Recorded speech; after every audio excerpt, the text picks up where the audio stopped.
The red soil of Georgia plays host to the second round of the winter season for the Washington, D.C. Region Virtual Racing League.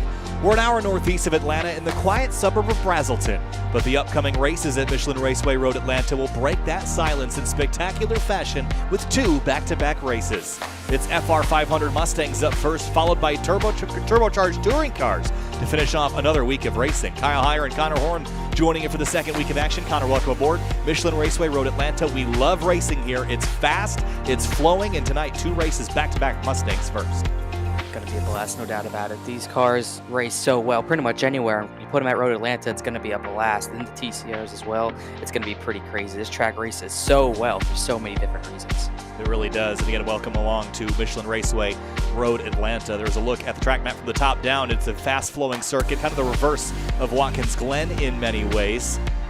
But tonight, the sun is setting, and it should be a good sight to behold. We got about a 21-car field here for a 20-minute race to kick off our first race of the evening. Again, touring cars following this up at the conclusion of the night. Michelin Raceway Road Atlanta, constructed back in 1970, and the famous feature on the backside of the course no longer exists, but it used to be called Gravity Cavity back here, from the drop from the back straightaway up to what is now turn number 11 under the Fox Factory Bridge. Qualifying underway. We'll head down to the racetrack and cover it for you.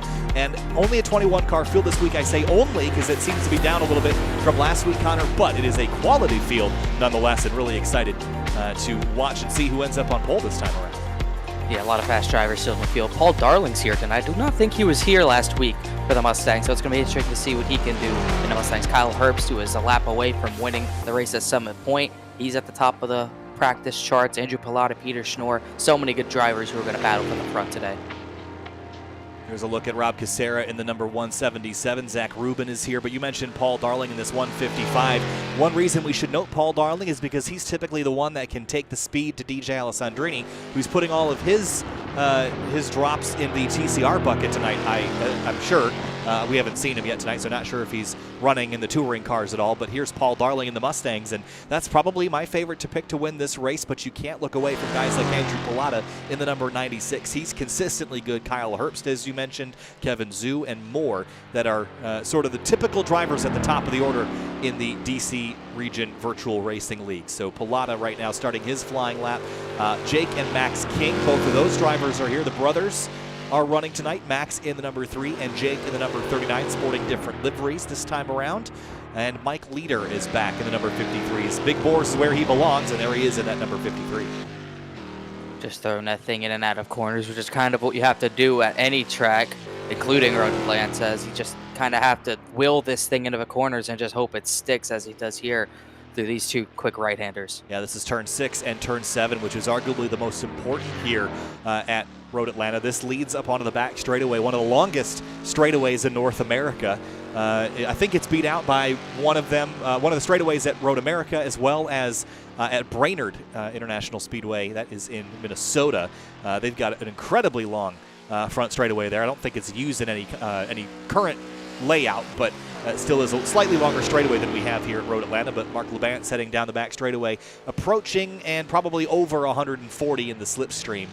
So we'll kind of keep an eye on the speeds today, but Mark Labant's getting set up for his flying lap. Paul Darling now heading through turn number 6 and 7, and he should be coming through here shortly, but time's going up on the board. Lausen, Cassera, and Bob and Robert Cassera both go up on the board first. We'll see a few more times get put down. 133.108, the one to beat. Palata puts down a 129, just barely slower than Robert Cassera, as more and more drivers start to get their bearings on their laps.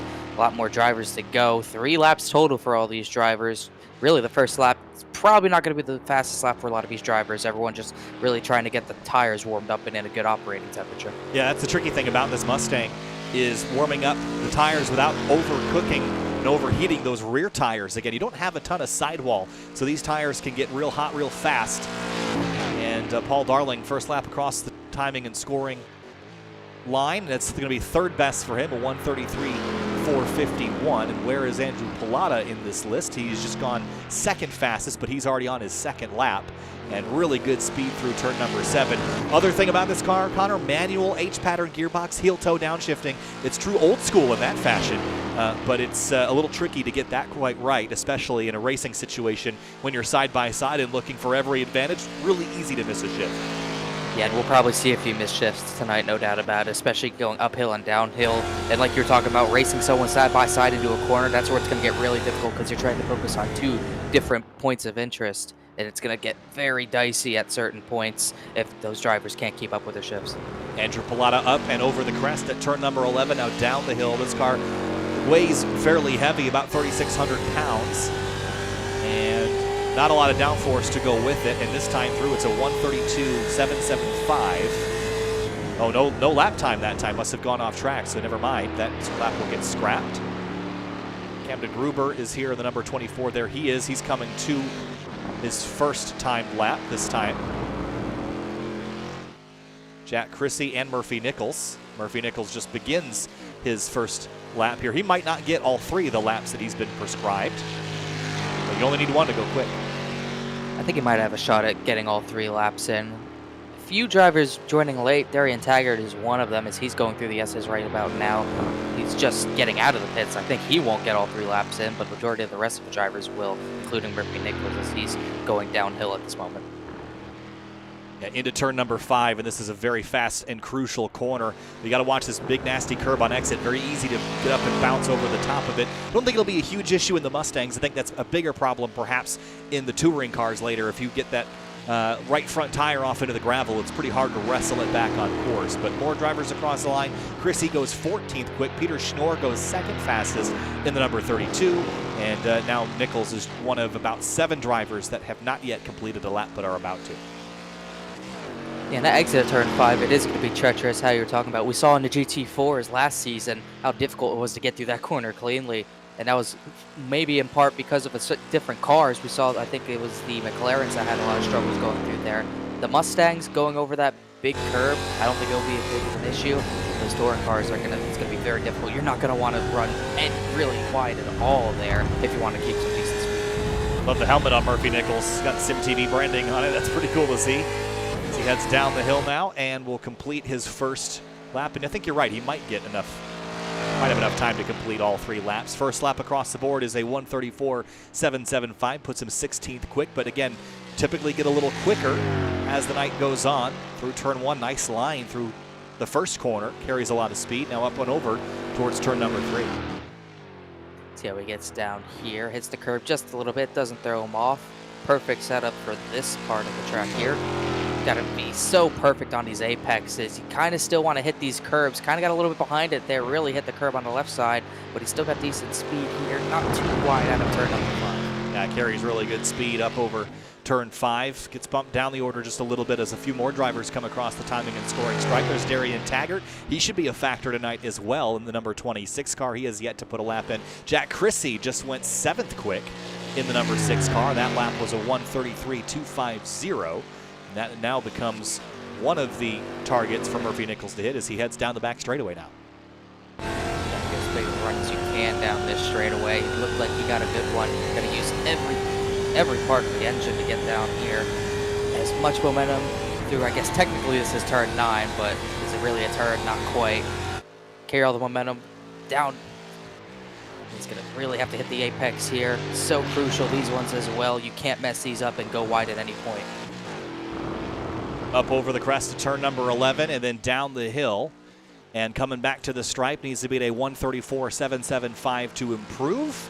And it's a 133.443, which puts him up to 8th place. Good, strong effort. And, well, he might be just shy of completing that final lap. Darian Taggart goes 20th quick, and he will also likely not be able to finish that final lap, so he'll have some work to do. Travis Trussell in the 140. We haven't seen him around in a little while. I think the last time we've seen him, at least at the front, was in Kia Optimas a couple of seasons ago, so good to see Travis back in the number 140. We'll see what he can do. He's going to start at the back. 141.5 puts him 24th out of 24 qualifiers. Trying to see if anyone else is on track. Pretty much everyone else has put down the times they want to put down. Andrew Palata went provisional pole to 132.621, about 700ths faster than Paul Darling. Schnorr is still on track, but he's just getting practice laps. Pretty much everyone finishing up here. Yeah, so Peter Schnorr in that 32. He might be close enough to try to get a lap here. One more. He's actually completed all of his laps, so as you mentioned, just practice laps. but curious what lap times he'll be running. Again, the tires in these cars and the brakes heat up pretty quick, so they wear out. Even in a 20-minute race, you can start to feel those tires go off, especially at the rear. We've gotten some late entries, so our field was about 21 cars. Now it's about 26, assuming that all the drivers that are here are going to start the race. But Peter Schnorr across the line in kind of mid-133. So your pole sitter will be Andrew Palata, and alongside him will be Paul Darling in the number 155 Ford Mustang. So that is going to be your field. We'll take you through the full starting lineup here in just a minute as we head down to the racetrack and go through our grid. But it is 26 drivers from front to back. And at this point, we'll have a look at the weather information here, Connor. How about this? 73 degrees in the air, 76 on the racetrack, humidity 32%. That's low for this area of Georgia, and wind 9, make that 10 miles an hour out of the northwest. So pretty nice day for racing. Up to 11 now, variance there, here and there. Really cool temps. These tires, doesn't really matter what the temps are on track. It's still going to be fairly difficult to keep these tires cool. You don't want to overheat them. One little slide, you're going to be really struggling with those tires out of these slow corners. So you have to be careful what you do out of the corners. And one of the other differences, typically we've got a rolling start, but looks like we'll be doing a standing start here today. So we'll have show you the starting lineup on the left-hand side of the screen just for the sake of showing everybody before we go green. And there is everybody on the left. Your starting lineup here for this race, just waiting for a few more drivers to grid up before we turn them loose. As soon as this race is over, we're going to be heading on over to the TCR category race. We'll take a very short break and be back with you for the 20-minute touring car race with the Hyundai Elantra and the Honda Civic Type R and the Audi RS3. Thanks for joining us here on Sim TV, and time to go racing for the first of 2 races for the second round of the Washington, D.C. Region Virtual Racing League. Kyle Heyer and Connor Horn joining you. This race should be approximately 13 laps. Paul Darling takes his spot on the starting grid. And here we go, engines are revving. Time to go racing from Michelin Raceway Road, Atlanta. The DC Region Virtual Racing League is green, we're racing.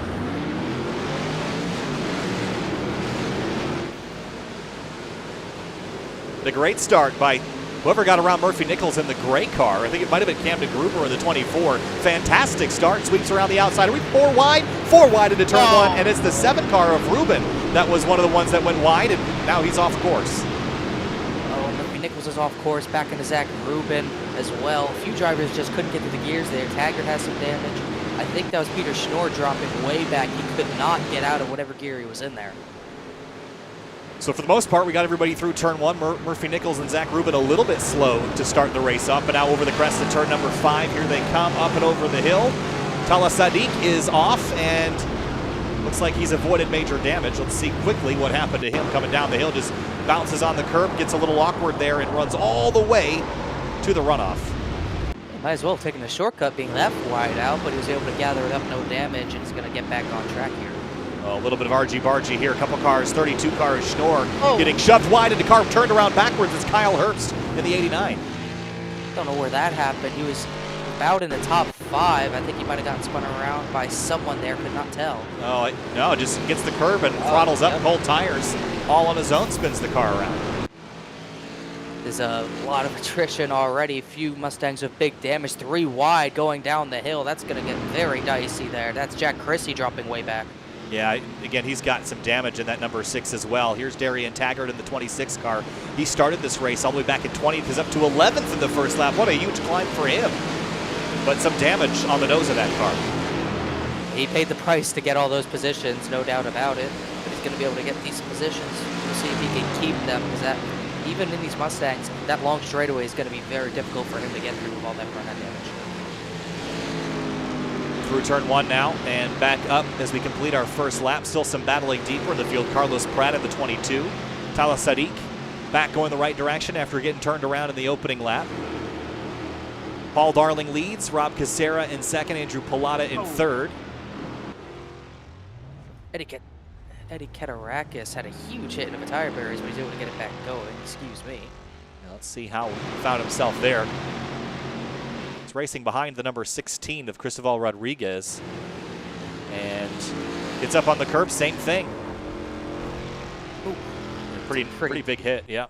Yeah, it's a pretty decent hit. A lot of drivers really struggling to get grip out of these corners. Tires are cold for sure, but there are still relatively cool temps. You think people are trying to keep it smooth, but the majority, a lot of drivers just losing it pretty easily on exit. Got a battle for, I believe, that is the 4th position now. That's Camden Gruber. Lights off. Peter Lausen, lights on. Into turn 10. It's Lausen on the inside of the orange car. Right behind him, it's Bob Cassera having a look, trying to grab 2 for 1. Cassera started this race in 11th. He's made it up 5 spots and has a ton of pressure from Jake King, who disappears out of the camera as he goes to the inside through turn 12. Gets very tight and narrow down here. Are they going to touch mirror to mirror? That's a bold move to try to make in those final 2 corners. That is not really a passing zone, but he tried to make it work. Could not carry the momentum. He didn't want to hit him either. Smart driving. Cassera missed a corner. He almost sent it to the right rear, but he keeps it clean. Yeah, Jake King is there and hungry for more. Currently in 7th, this 39 car. He started the race in 13th, so he's also up a whole bunch of spots from the start. And they're a long ways back from the leader, about 3.5 seconds from those front 3, Darling, Cassera, and Palata. But still a very hot race amongst themselves. Starting a bit more spread out, single file. Carlos Pratt loses a few spots to Kevin Zhu, Murphy Nichols. Both drivers trying to recover a little bit here. Like we were talking about, those top 3 are long gone. Paul Darling jumped out the early lead because of a mistake by the pole sitter Palata. But Palata's got back in check. These 3 are far away, and Paul Darling is not getting away from Robert Cassera. Now here's Paul Darling leading the way by about 0.4 of a second, but that lead is coming down and coming down very quickly. Cassera's got a bit of a run here. Riding on board, watch the speed climb in the slipstream at the top of 5th gear. Almost 140. Will he get to 140? Not quite. 138 before jumping on the brakes. And slows here. You can see him slowing very strategically to build that run for the front straightaway. Tried to, but it didn't look like it worked too well. It got Andrew Palata all over the rear bumper, as those 2 are going to be bumper to bumper. Darling gets that a bit of a gap right back as they start the battle a little bit for 2nd place, but no side-by-side action. Can't really pass here. No, it's pretty tricky. You got to make it work in one of the slower corners and outbrake somebody. And your brakes on these cars are not extremely effective, so you have a long braking zone to make that work. As I think that was Mike Leader and Tala Sadiq that were side by side. Leader in the green car. Someone turned the lights off here at Michelin Raceway Road, Atlanta. Getting the lights off. It's a bold strategy. A few drivers flashing them. I see some flashing a little bit, but nothing too major. Everyone's still pretty orderly. Top 3 still pulling away. Actually, the top 3 bumper to bumper. Darling's had a little bit of a moment. Cassera to the outside. Yeah, here they come, side by side into turn number 6 now. And Cassera on the outside is going to do the over-under into 7. I think he's probably going to wait on it here and follow Darling through 7, and indeed he will. A little bit of a slide on corner exit, though. Couldn't quite get the power down as effectively as Darling. Now Palata rides in 3rd. That might drive Cassera to get by Darling quickly if Palata keeps knocking on that door for 2nd place. Meanwhile, the battle for 5th heats up. Peter Lausen under attack. Bob Cassera trying to make up positions. He goes to driver's left. It's going to turn to the inside for the next set of corners. Meanwhile, for the race lead, here comes Cassera to the inside of Paul Darling into turn 10A, and they almost touch. They're going to single file back out, back into line, but that was a dicey moment. Now back to the battle for 5th. Cassera is through in the 45. Lausen not quite able to complete that pass. Here comes Palata to the inside through the final corner. They'll go side by side, him and Cassera. They both have to lift. They lose time to Darling, but they stay side by side just barely. Now it looks like Palata will have to back out, but he keeps the nose there. I don't think these 2 can race each other without losing ground to Darling, so they have to be strategic about when they fight each other, because 1/2 lap of fighting, they're going to give up that entire lead to Darling, and he'll just drive away off into the sunset, quite literally. Darian Taggart crashed hard. Oh, huge hit. The nose is definitely going to be worse for wear on that machine at this point. Yeah, Taggart had already had some damage, and I'm wondering if he just caught the grass on the entry to turn 1. Definitely not. Well, that might have just been the manual Alt F4, perhaps. My goodness. But that car is done, that's for sure. I think the driver might be done. That was very deadly, but hopefully he'll survive to enjoying the touring cars as the top three. It seems like every time they get to this end of a track, they just compress each other, and they all get sort of slammed right into each other. Cassera has another run. Yeah, this is why Road Atlanta is a classic North American road racing circuit. That long straightaway followed by a tight corner. Cassera's got a big run coming. This time, Darling protects drivers left. That's an interesting choice. Typically, I think you'd want to be drivers right in this corner, but he's going to give the line to Cassera. And the reason why you want to be to the right is to get the better run through turn 10B, but Darling clears Cassera back. Now Cassera builds a run, and we're going to be probably side by side into 12, and Palata not too far back. He's going to go outside to inside in the final corner. That might work for Cassera, but I don't think he's going to get enough of a run to have any sort of look into turn number one. He's going to have to stay in check. Palata the same. Nose to tail again. Fourth place is too far back to be much of a factor, but it's a three-horse race for first place right now. Darling a little wider line. Palata even narrower than Cassera, trying to get a run to the inside now. But this is all just a chess match at this point, and I think Palata's in the catbird seat here. As soon as these two get side by side, it's going to give Palata the opportunity to pick whichever line is successful and at least gain one spot, maybe two. Peter Lau's in trouble in the 8th spot. He just got up to the 6th position, I believe, after Cassera lost some positions. He's destroyed the front end of his machine. Up the hill. Where was it? Was it on the curb in turn 3? Jumps on the brakes, jumps the curb, and throttles up. Maybe thought he was going to overshoot it. Wow, look at the car get into the air a little bit. Huge hit there. Just that's the same corner. That's been a trouble spot for the most part. Drivers getting into the gas too early, maybe catching a little bit too much curb, and just no saving it there. Now down the back straightaway, Paul Darling, Rob Cassera, and Andrew Palata still nose to tail. Cassera keeping the pressure on Darling and is going to go back to the right with a much better run this time. He might clear Darling by the time they get to 10A, at least in the braking zone. A little earlier braking than Darling, who goes a bit deeper, and he should get the spot back, and he will. Cassera is just getting beat under braking, and it's absolutely killing him right now. He could get by him by now if he could just match the braking ability of Paul Darling. Battle for, I believe, 7th. Rob Cassera lost it. He got it back from Max King. Actually, for the 6th position now after Lauzon's incident. Yeah, Max King we're on board with, chasing Bob Cassera.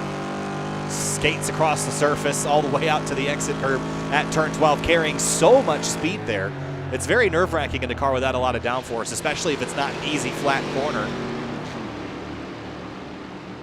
And this time, I think Max King's got more speed than Bob at the moment. Looks like Bob's been struggling with his shifts a little bit. That's how he lost position. He got it back, but he's been very consistent. Can't get into gear a lot of the time, especially on the downhill section coming to the start-finish line. Gained a lot of speed there through turn 5, and looks like he'll maintain that position for now. Meanwhile, the front three, again, you mentioned compressing. Every time they get around to the back straightaway, it's like an accordion coming back together. And it's just a matter of time at this point. Palata and Cassera are just waiting this out. Still 9 minutes to go. It's just about half the race left. But I don't think being the leader is the advantage spot at the moment. Darling's doing a great job defending, but I don't know if you really want to be there coming down here on the final lap. Whoa, Cassera a little late on the brakes that time. Almost got into the back of Darling. I think it was by design. He could have gotten a run if he wanted to, but I think he wanted to stick behind Paul Darling, maybe try something in the turn number 1. That wouldn't be my move. He's going to be all over the rear bumper of Paul Darling, maybe trying to loosen him up a little bit. Won't work here quite yet. Into turn 1. Couldn't slide a sheet of paper between them as they go through the corners. They are so close. And look at the shallow line that Palata takes heading up the hill to even out turn 2 and get that straight shot into the braking zone. Just not really much opportunity to use that move as they head over the crest and down the hill. They all stay right on top of each other. Everyone, oh boy, that was a... Darling was really close to going off course. Oh, he's a little wide at 5 too. Boy. We saw last lap, Cassera look to the inside. He's going to look again. Darling doesn't want to give too much room. Cassera's going to take it anyways, dead even almost. Darling barely gave him enough room at the end there. Ooh. Cassera can't carry momentum, but Darling went a little bit wide. Here comes Cassera. Oh, I thought Cassera was going to give it back to him. Big jump over the curbs, and now Darling will carry the run. What does Palata do with this speed? He's going to push. No, I thought he was going to push Cassera. He swings to the right. So I'm amazed at how good Paul Darling has been on the brakes. He's been able to outbrake Cassera even when he had the obvious disadvantage. If you're on driver's left heading into 6 and turn 7, you typically don't walk out with the lead, but Darling's done an amazing job, and here comes Palata for second. They got to block both lanes. Darling does. Who does he block? He protects inside again. Cassera tries to go late under braking. He just can't get the turning under braking like Darling can. Now they're side by side for second. Palata can get the run to the outside. Yeah, like I said, even if you race each other for 2 or 3 corners, look at the lead that's given Paul Darling, a huge one relative to what they've had the last couple of laps. They got to get this sorted out real fast. Co-opetition if they don't want to lose that race leader.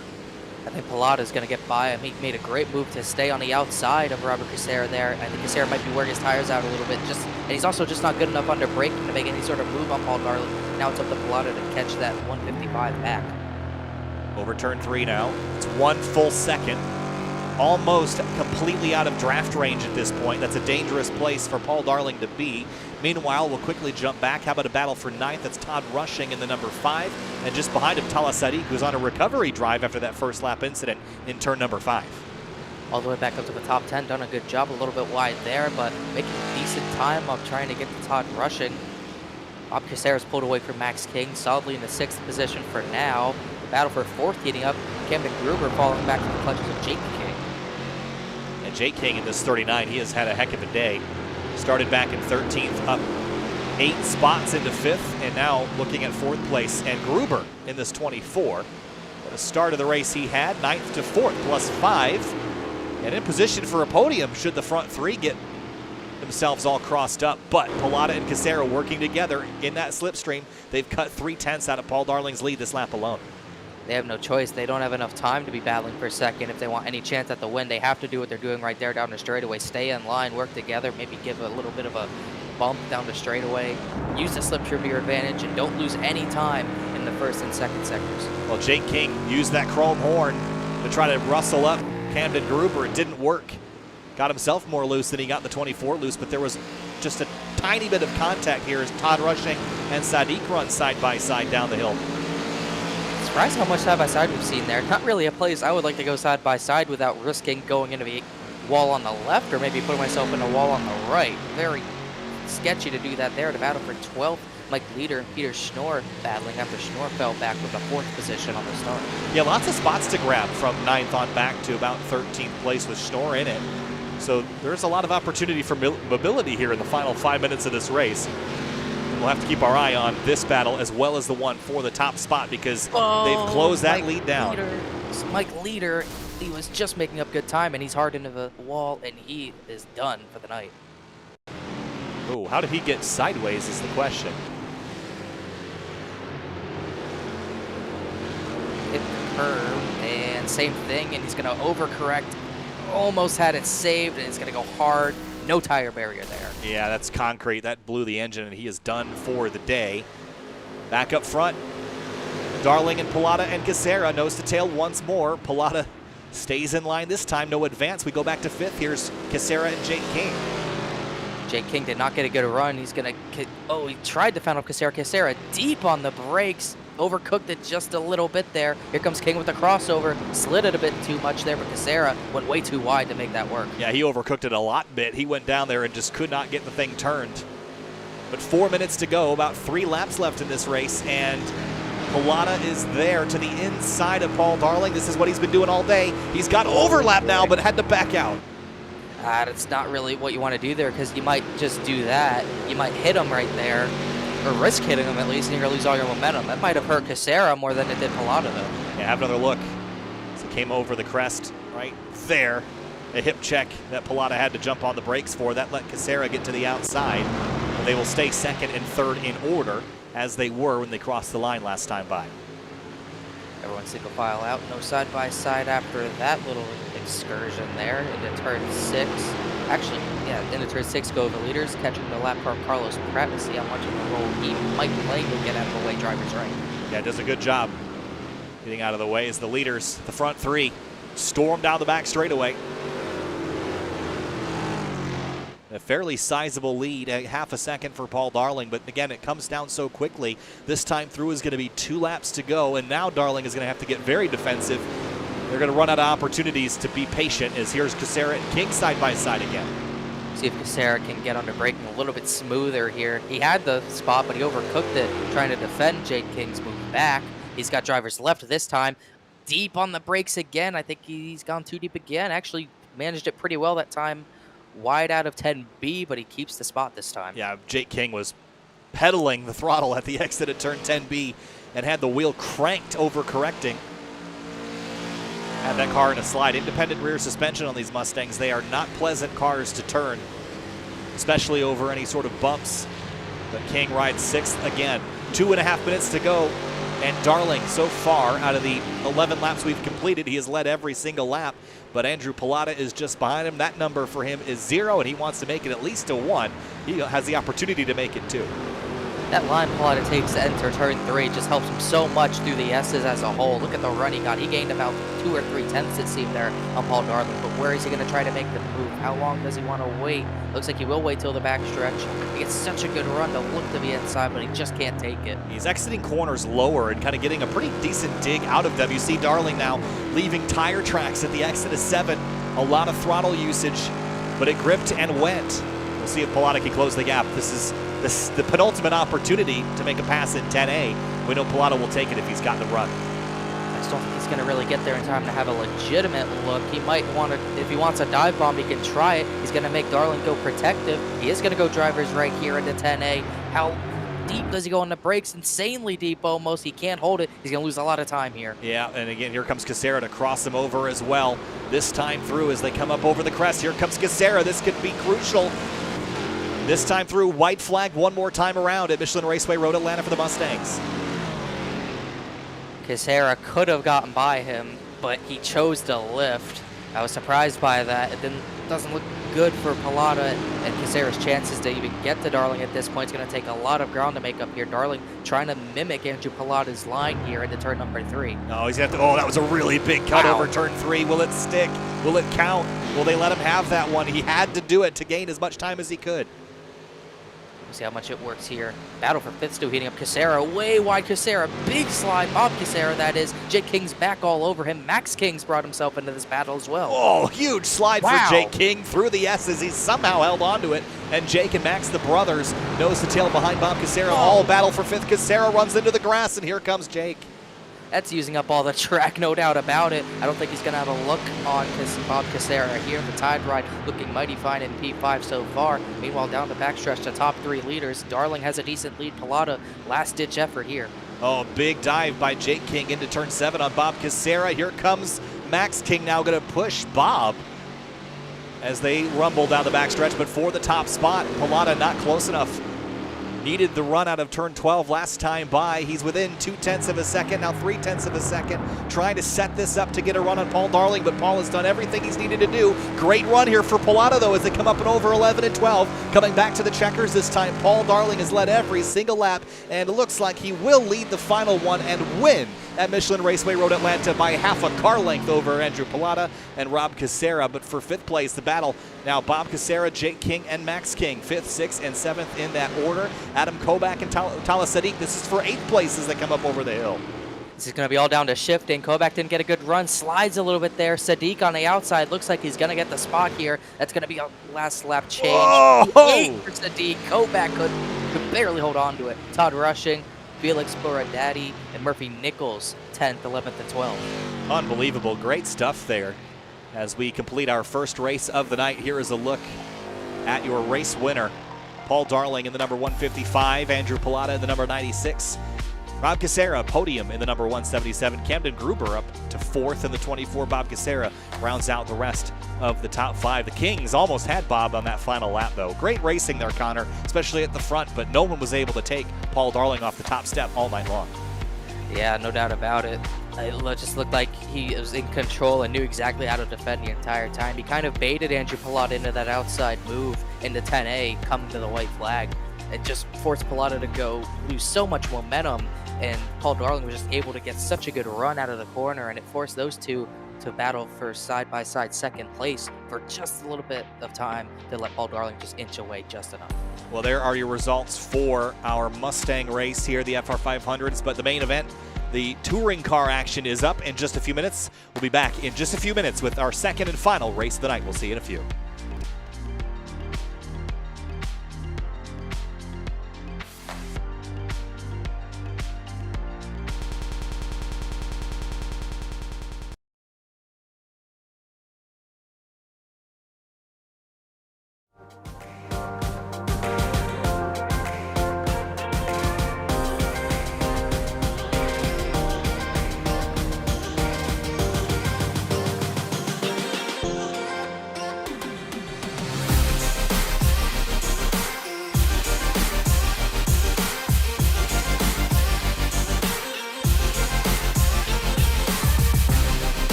Back for more racing for the Washington, D.C. region Virtual Racing League from Michelin Raceway Road Atlanta, this time with touring cars. Kyle Heyer joined by Connor Horn in a race that's going to be a lot of fun to watch. We've got almost 30 cars, and the sun is setting here at Michelin Raceway Road Atlanta. And we also noted that SCCA member and a multi-time national autocross winner in the SCCA, Tom O'Gorman, is here tonight running his ASM Honda Civic. Good to see Tomo back tonight. Here he is. He was at the top of the board in qualifying, just got bumped down to third, and just went back to second place. So he is really looking fast, and glad to see Tomo back here. He has experience running the LA Honda World TCR and Michelin Pilot Challenge. Won 2 races there, one at Daytona, one at Sebring, and won 2 other races in the Audi RS3 that is also represented here in iRacing back in 2018. So glad to have Tomo with us. Matt Waldbaum is here, also in an ASM style Honda Civic. Jameson Huffman, Andrew Palata, DJ Alessandrini, and more. So it's a really fun night with a lot of juggernauts of the touring car world here. Connor, glad to be with you guys again as we prep for a 20-minute race. Gonna be fun to watch these guys scrap it here at Road Atlanta. Gonna be interesting to see how different the racing might be here as we see Alessandrini going through some of these corners here, down the S's, through about 4 or 5, getting to turn 5 here. You see right here, gets a decent exit there, using about all the extra pavement you have there. Yeah, and DJ looking really solid. He's got the hybrid racing livery from Eric Cattill's Grid Life Touring Cup car, modified with the orange livery that DJ runs over on that side of things. But DJ right now currently scored an 8th. And Elias Roman here in the Audi RS3. Good to see Elias back. And he's another driver that we always associate with running very, very well in touring cars. And there he is in the Audi.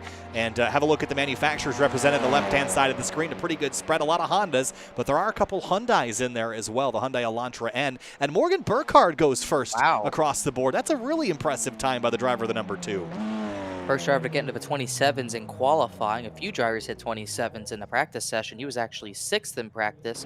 He'll stay there for now. Tom O'Gorman could not beat that lap, just about a 10th off of Morgan Burkhardt's time.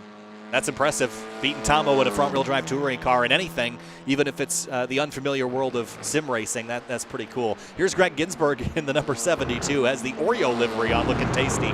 I think Greg always runs the Oreo car. I remember him running the Volkswagen Jetta with the Oreo paint scheme here at Road Atlanta a couple seasons ago, but running a tasty-looking number 72. Mike Leader is here, and more that we just saw in the Mustangs. Darian Taggart, a few others. The Kings are here.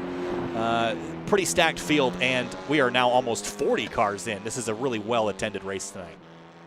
Yeah, it's going to be very fun to watch, but also trying to watch Alessandrini's final Q lap here. He's got one more lap to try to get pole. He needs to gain about 2/10 if he wants to catch up to Morgan Burkhardt. Pretty decent lines, 267, but will he have the speed to get there? He's exiting turn number 7 right now and heading down the back straightaway. Love the nighttime setting here, or the evening setting. The headlights glowing on these TCR cars. Looks really cool. You don't typically get to see these I should say in the real world, the GT4 and TCR cars run here in the dark. They run a daytime race at Road Atlanta, while you associate the night racing with the WeatherTech Championship here. Also, I forgot this track actually has night lighting here at iRacing now. That's something I'm still getting used to. You can see the light poles around the racetrack. So this should be a really fun looking broadcast tonight as DJ comes down the hill and across the line. Will he improve? A 127.820 and pole for the number 61. By a good chunk too, about a 10th and a half. That was an insane flying lap there to get to the top of the board here. Trying to see if any other drivers are going to try to top that. I don't think anyone else is really on a lap. I think Alessandrini's wrapped this one up. Yeah, pretty solid lap for Alessandrini. Morgan Burkhardt, though, really impressed with that lap for Burkhardt. I wasn't really expecting that. I mean, we know Burkhardt's quick, but to be essentially about a 10th off of DJ Alessandrini, that's pretty impressive for the driver in the number 2. Here's Felix Borady in the number 56 car, and sure, Felix is a new name here to us, but currently qualified 25th. We'll see if he can improve it second time around. Pretty impressive Palata's time as well, just jumping straight out of a Mustang with drives pretty far different, and he's able to get into the top 5 with a 128.073, so really solid for him. Borady up to 22nd, 129.658, improves a little bit. That'll be all he has, though. Here's Rob Cassera in the number 34, another driver that just popped out of the Mustang. Big curb hop over that final corner. He's already put in his qualifying laps and is just getting some practice here at this point. Max King is here as well. Great looking paint scheme. That AlphaTauri livery always looks good on anything and sweeps through 10A, 10B, climbs up the hill again. And this lap should count, actually. He's on his third and final one. See what type of lap time he puts down here through the right-hander. Didn't get as much curb as he might want. 129.090. Fastest lap, only good enough for 21st position. Yeah, he actually jumped one spot. I think he jumped Kyle Herbst that time through. Darian Taggart is back, another ASM car. There's a whole bunch of them tonight. Up over the turn 5, currently 18th, and on his final lap, 129.027 is all he can manage. From first to 14th is a 9/10 of a second spread. And then the next second back, 2 seconds back, is Firas Barzinji in the number 25. So that is a pretty phenomenal spread and very, very competitive field for our race tonight. Time to head down to the racetrack here and bring you the action. Again, another standing start, but your starting lineup is going to be on the bottom of the screen very quickly, very briefly. Connor, here they are. DJ Alessandrini, Morgan Burkhardt on that front row. Row 2, Tom O'Gorman and Andrew Palata, Connor. They got more drivers. Elias Roman, who put down pretty solid laps. Matt Walbaum, they're 5th and 6th. Caleb Patry, didn't see him last race. He's 7th. Jameson Huffman alongside him in 8th.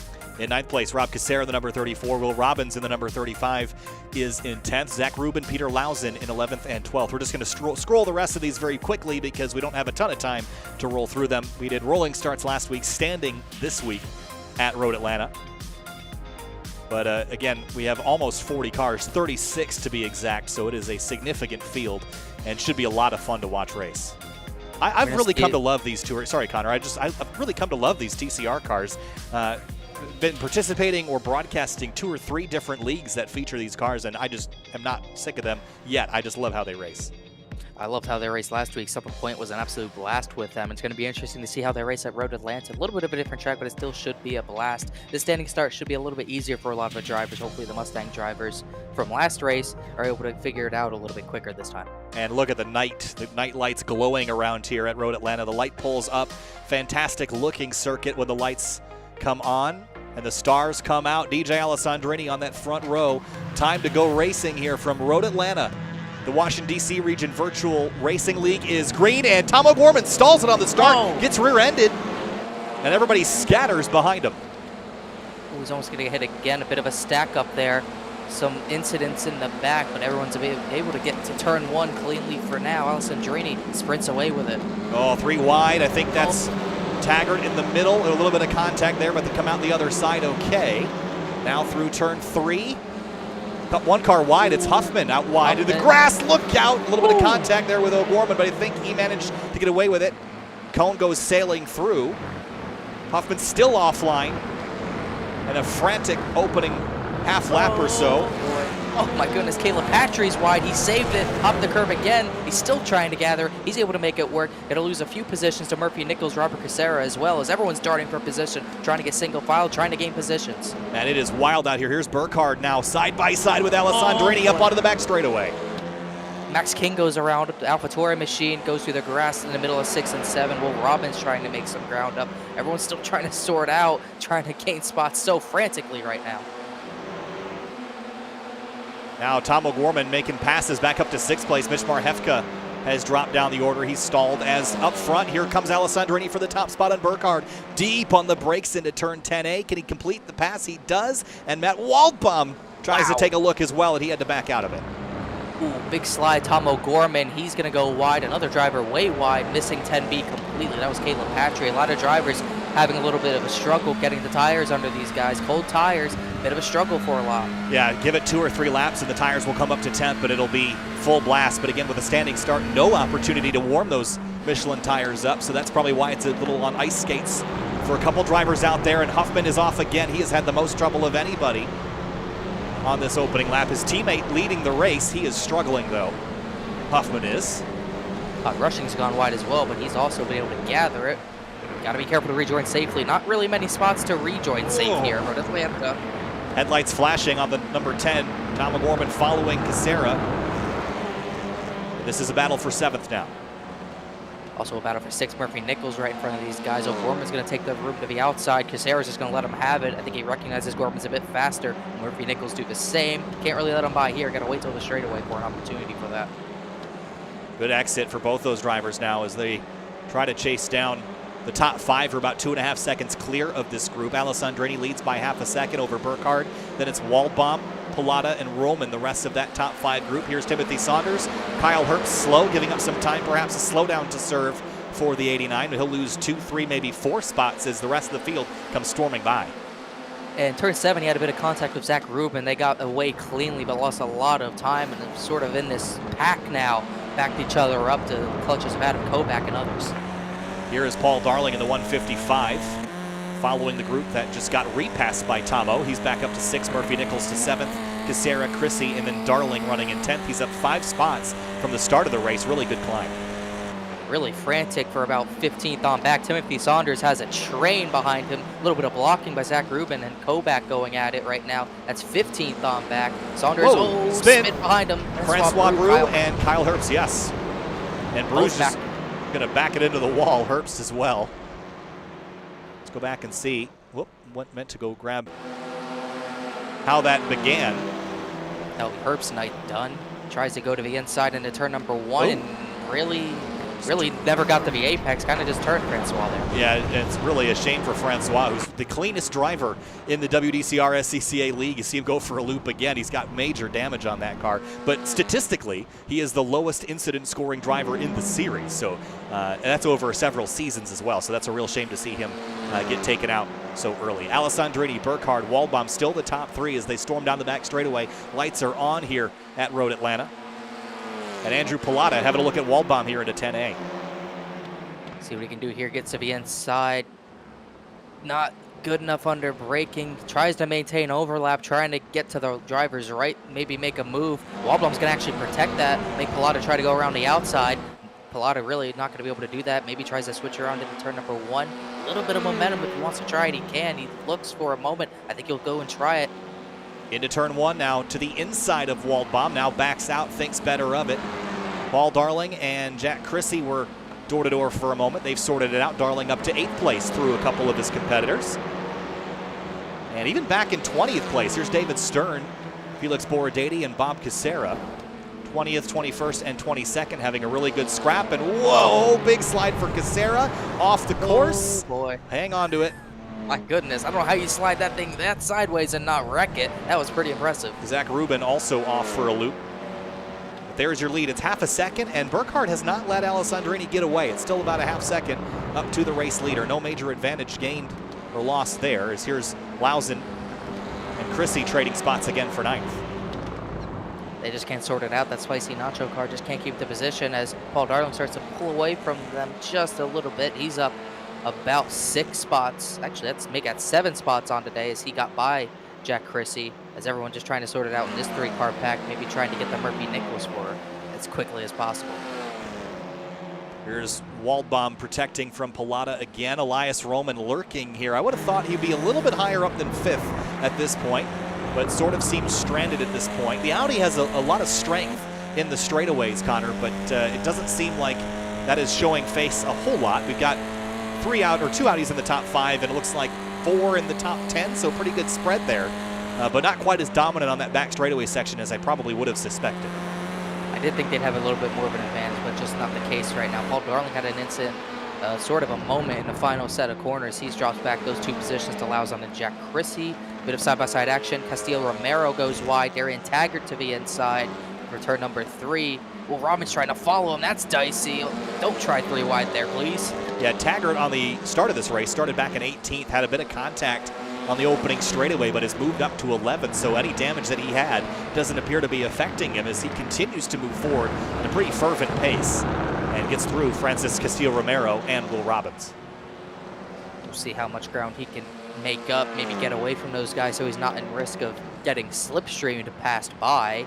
He's got a lot of work to get the Darling, Lausen, and Chrissy packed as they're starting to spread out themselves. Everyone's starting to sort of get a little bit calmer here. Well, I wanted to bring attention to Tom O'Gorman because have a look at the last lap, a 1:28.042. That is faster than everybody in front of him with the exception of Alessandrini. So he is closing back in on the drivers in front of him. You can see Elias in the shot now, so he might have had a slow start, but he is not out of it by any stretch. So you go back to Darling and Lausen, they trade spots in turn 10. That was a heck of a dive by Darling there. He had positioning on the inside, but he just made that his corner. He didn't even ask for permission to have the corner. He just took it for himself. And here's Castillo Romero back to the inside of Will Robbins for a moment. He's running the LA Honda World Honda Bob livery that Tom O'Gorman ran for the last half of the season back when he ran for LA Honda World in 2019. That's a livery I painted, actually. Oh, trouble, and it's crashed. Will Robbins goes for a spin. I was about to say Cassera had a crash as well, but Will Robbins is going to go hard into that tire barrier driver's side. That's likely going to really end his night with that much damage on the left side. Oh, and Romero gets a boot from Cassera. A little bit of hands-on action. You can get elbows out here in the TCR cars. They handle front to rear and side-to-side contact fairly well. You just don't want to damage your car to the point where you're knocking body panels out of alignment. Then you really struggle with that extra damage. Yeah, you got to be careful with all the suspensions and everything as well. You don't really want to mess anything up, lose too much straight line speed, especially at a track with as long of a straightaway as Road Atlanta. You really need to be, even though you can use these cars up, you really don't want to. Down the back straightaway, speed's almost 140. And Burkhardt is about 4/10 behind Alessandrini. I just don't know if he's got enough speed. He's keeping up with Alessandrini. I just don't know if he's got that extra little bit that he needs to close that gap and ultimately pass him. Here's Murphy Nichols and Jack Chrissy, and I think Murphy's going to have to get real defensive because Jack has caught him. Yeah, I think it's all come down to how much you're conserving and still going fast. I think Alessandrini's one we've seen stay in the lead, and although people like Morgan Burkhardt can keep up with him, we usually see as the run goes on, those drivers fade off him because Alessandrini's able to go fast and save the tire a little bit. Meanwhile, while someone like Morgan Burkhardt, while going that pretty decent pace, he might just not be able to conserve the tires at the same rate Alessandrini can.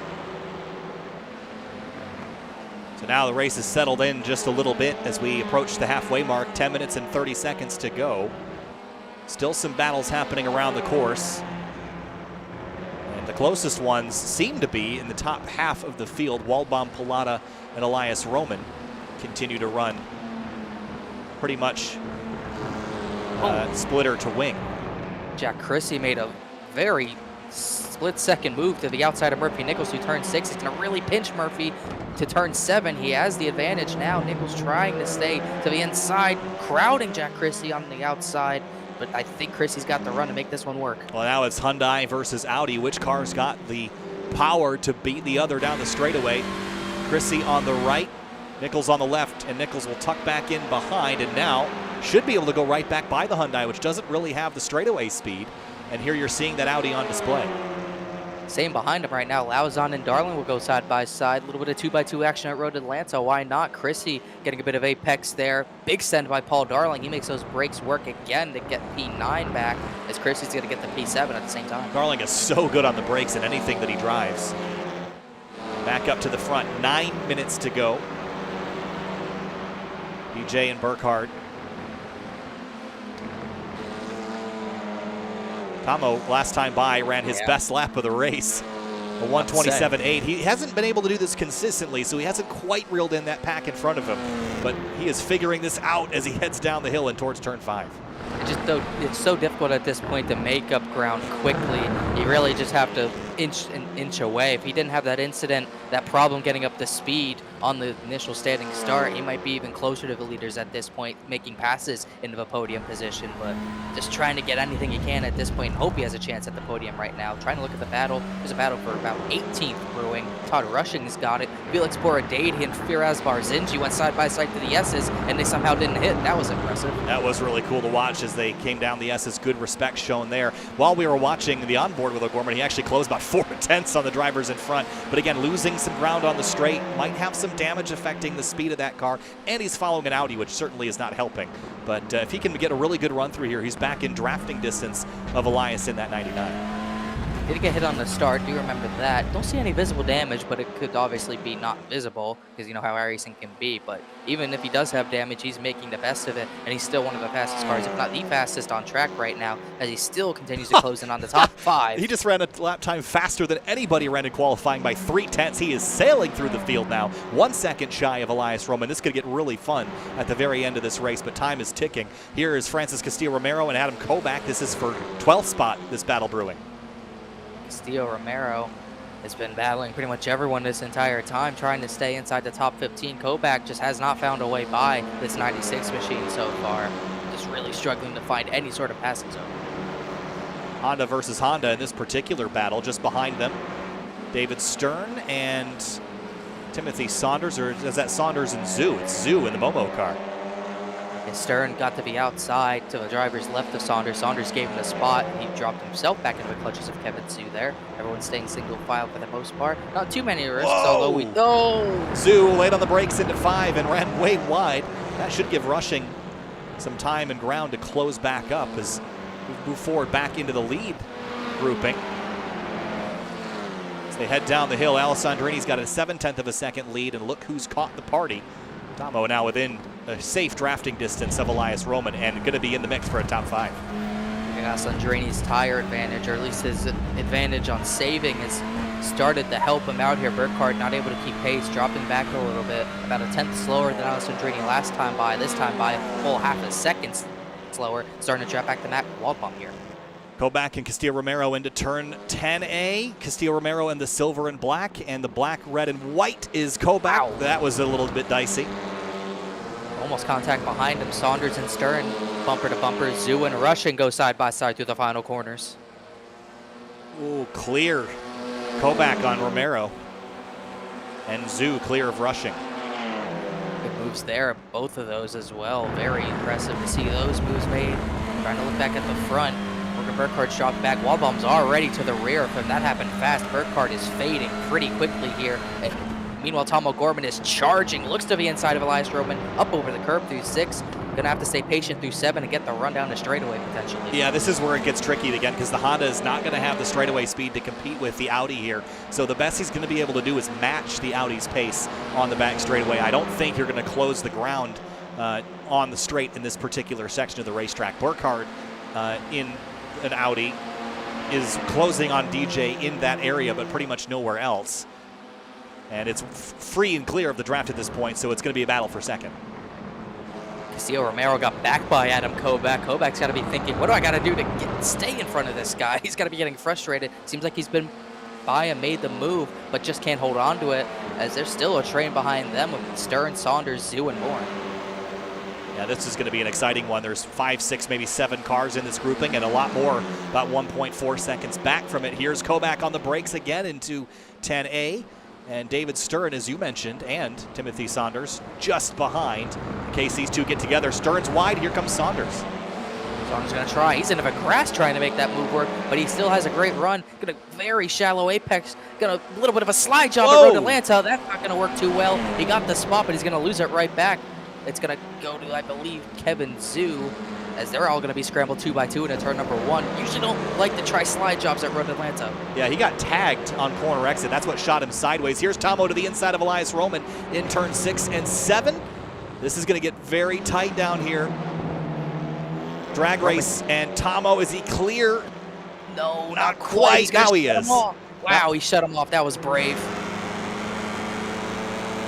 Lost some ground to Palata in front. Will Elias Roman play ball? He will not. He's going to dive to the inside. Tomo's going to keep him on the left side of the racetrack. Elias is going to stay there. Oh, I don't like the looks of this. Tomo's probably frustrated with this move after he worked so hard to get by him, but Roman's going to send it up the inside, and he has positioning. Gorman has no choice but to try the over-under. Back to the under here. It's just like real life. It's just like real life. Every time you complain about the POP, it's exactly the same. The Audi just has the pull on the straightaway that the Honda does not. But the Honda, you can really manhandle around the course and make it do what you need to do. To the inside in turn 1. This is a gutsy move. Is his impatience showing here? He wants to buy him. He's really getting impatient now, frustrated with Elias Roman. Is he going to send it into turn number 3? He's going to give Roman no choice but to back out. Oh, that was gorgeous. And he forced Elias to, I think, cut the racetrack, so he'll have to give up some more time.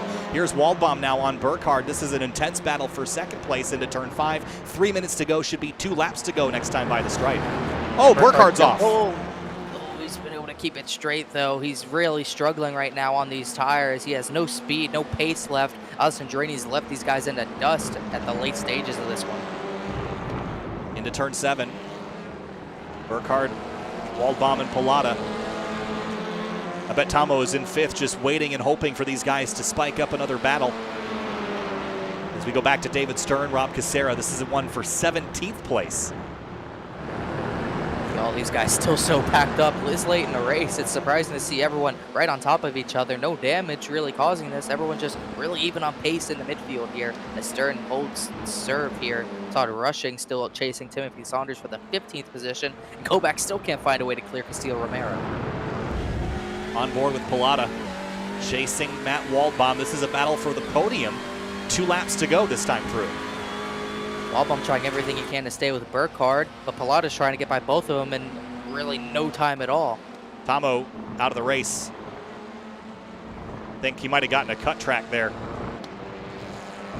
Something. Just comes up over the hill. I don't know what that was all about. Oh, I don't think that was intentional.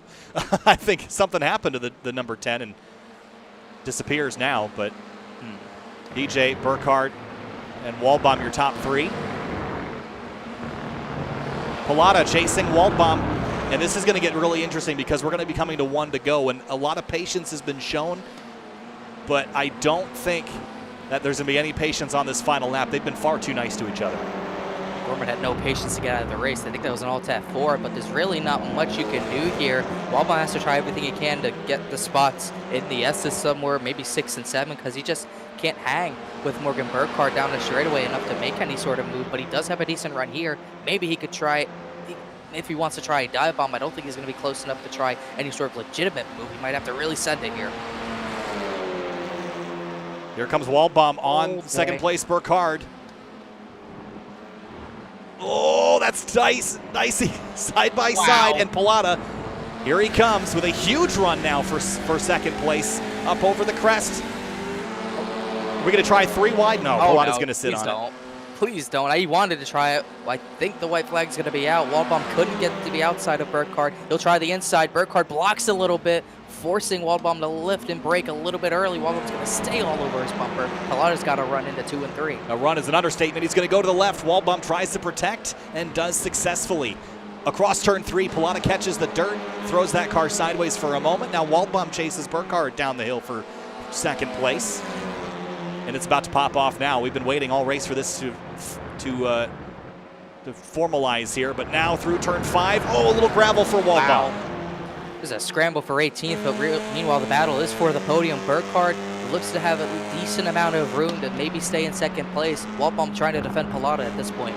Yeah, I'm not sure if he's going to have enough of a run to chase Burkhardt on that last straightaway with how strong the Audi is in a straight line. But this is for the battle for the podium. Now weaving like IndyCar at the Indianapolis 500, trying to break that draft, and it seems to be working. But it's not about necessarily the entry to turn 10, it's about the exit. And we'll see if Palata can make that stick. Headlights flashing from Waldbaum up to Burkhardt.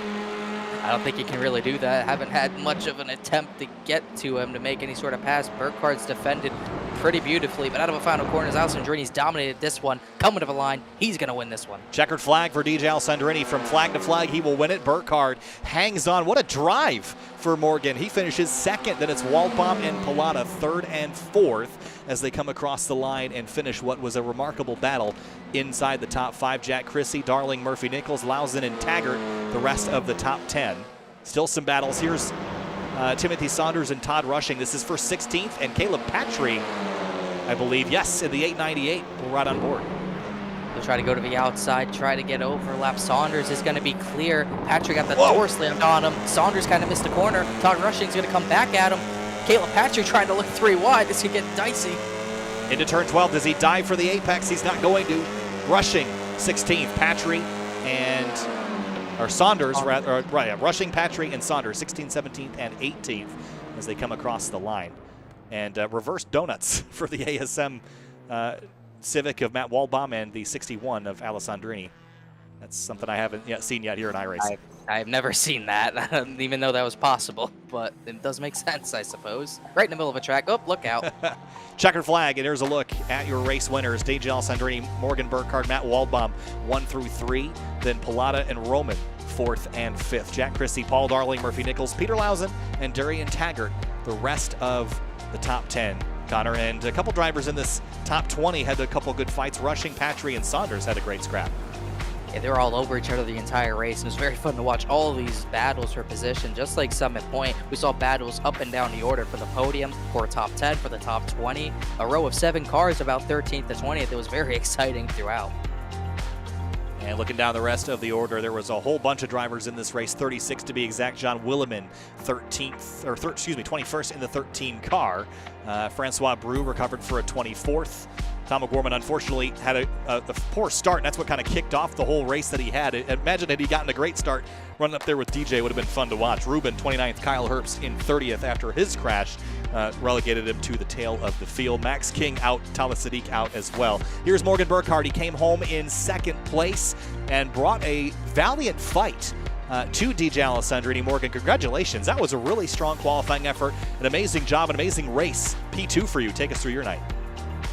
Well, I was just trying to get a jump on the start, and luckily I've got a lot of practice with the standing starts. But after that, the car didn't really come in for a solid 2-3 laps, so I wanted to let DJ go out in front and lead, maybe on the off chance that he might burn the tires off. So kind of just chill back there. And about halfway through, the tires started to go off and started to lose a bit from him, and then ended up pushing it a little too hard, trying to catch back up. Well, it was fun to watch for sure, but with Waldbaum and Palata behind you, did a great job defending. Couldn't help but notice that obviously the Audi's got a lot of horsepower. Do you think that was helping you defend from Waldbaum and Palata, and do you think that you had the right car for the track tonight?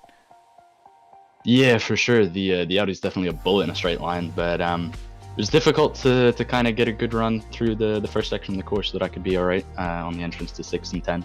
The Honda definitely handles a lot better, so it was kind of a toss-up at this track, really. Honda, Audi, whichever one. I think the Honda has the raw pace, but the Audi's probably the better race car just because it's got the straight line advantage.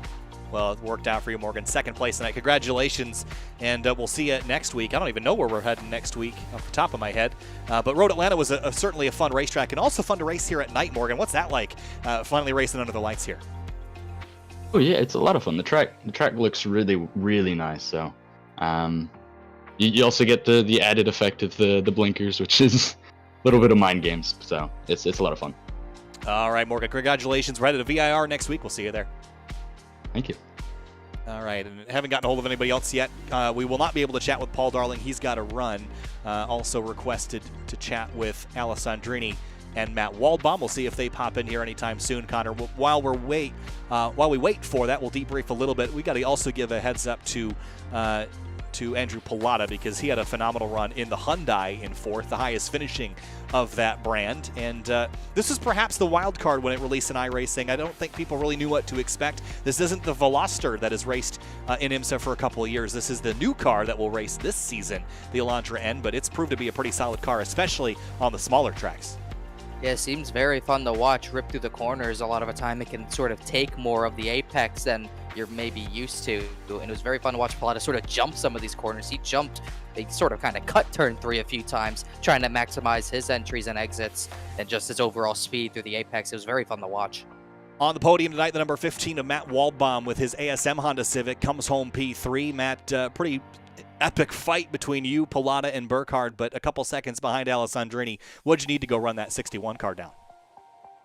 Yeah, I think it was a little tough there at the end of the race. Just people fighting, kind of running tires off, trying to get everything they could done. Just needed maybe a few more laps, or if we could get Palata up behind me and work together in a draft, it might have been able to get past him, but it was a little tough.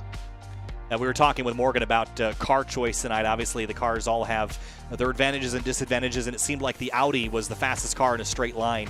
Did that prove to be an insurmountable challenge on Morgan there, or was he beating you in other areas as well?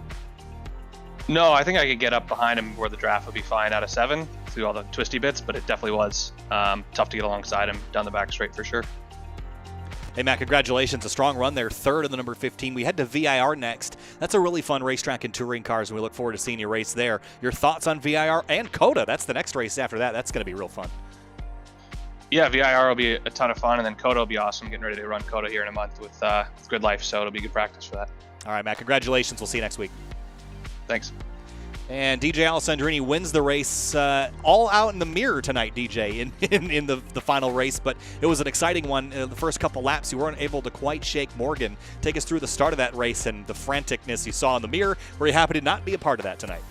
I mean, everybody was surprised by a standing start, as the start probably looked like a bunch of shenanigans. Not entirely sure what happened behind me, but it must have been a lot, because I roasted my tires and had an awful start, and only Morgan got in front of me, so he was ready for it. I think the Audi's slightly better on the launch compared to at least how I'm launching the Civic right now. I got to figure it out. It's not like I do a lot of standing starts in these cars. But yeah, he was a little bit of a booger I couldn't flick off. He was doing a good job keeping with me, and I was pushing hard, but not hard enough to damage the tires. And eventually, he made one too many mistakes and kind of fell off, and I kind of just drove off into the distance. Well, we got a couple interesting tracks coming up on our schedule. We've got VIR next week, followed by COTA, and then Oran Park. So 3 very unique, different racetracks. VIR fast and flowing, COTA kind of the FIA Formula One course, and then Oran Park, very tight, twisty club style track. Thoughts on which one of those you'll find your best and your weakest? I think VIR will be a lot of fun in these cars, just the way that they drive. I didn't realize COTA was on the schedule. That's going to be pain with front wheel drive. Yeah, maybe I'll be sick on that day. And then Oran Park's going to be a lot of fun. Just it's going to be tight, and the racing's going to be tough, but the driving will be fun. All right, DJ, congratulations. Win here. We'll see you next week at VIR. All right, thanks, guys. Going to wrap things up here from Michelin Raceway Road Atlanta, Connor. A wild one tonight, but good stuff all around. Some really good racing, and again, I love how these TCR cars race. It's just a lot of fun to watch them, and excited to get to do more of this season. I thought the lights set off at Road Atlanta. It looked like it got dark, but yeah, these are really exciting to watch just run around. Like we were talking about, there's just all sorts of action up and down the pack, no matter where we go, no matter what track it is, big track, small track. It's very fun. You could run these things at Knock Hill and it'd be exciting. It's very wild every single time these drivers jump in. It's also entertaining. A lot of clean racing as well. It's not really sort of what we saw in the GT4 cars, a lot of first lap incidents. We've seen a lot of really hard-nosed racing, and it's been very fun to watch. Well, more on tap next week at Virginia International Raceway, February 2nd. Mustangs and touring cars back for more. Again, thanks for watching the Washington, D.C. Region Virtual Racing League. Kyle Heyer alongside Connor Horn. We'll see you next time from Virginia and the 17-turn road course, known as one of the greatest racetracks in North America. Heaven on earth, as Paul Newman described it. We'll see you next week from VIR.